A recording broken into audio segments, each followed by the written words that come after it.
Oh, 2 chevreuils par là-bas. On est dans une coupe progressive d'ensemencement qui a été traité en forêt fende. On voit à l'arrière le peuplement adjacent, c'est une dense abri. Marie-Lou qui me crie à l'arrière qu'elle a 2 chevreuils dans sa vision. On voit le dense réseau de pistes avec des crottins parfois qui se rend exactement au cours d'eau. Donc dans le programme forêt fende, voici une des trouées qui a été réalisée. C'est pas très grand, c'est à peu près une quinzaine de mètres de largeur sur peut-être 25 mètres. C'est vraiment une imitation de ce que ça ferait s'il y avait un arbre qui était tombé en chablis.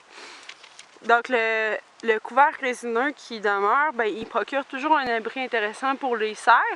On voit d'ailleurs que ça, c'est pas mes pistes de raquettes, c'est vraiment des pistes de cerfs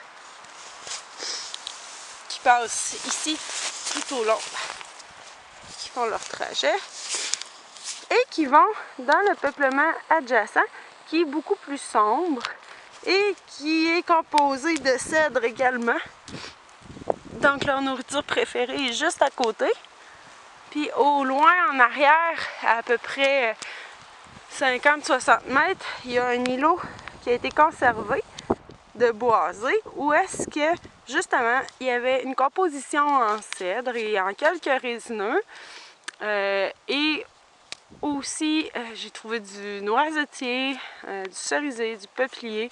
Donc c'est vraiment un petit garde-manger qui offre aussi un abri en même temps. Et à travers tout ça, en créant une trouée, on va probablement favoriser une repousse en sapin ou probablement en cèdre ou en d'autres feuillus. On voit de l'érable rouge pas très loin. Fait qu'on vient créer un beau mélange qui procure toujours un abri intéressant pour les cerfs. On voit d'ailleurs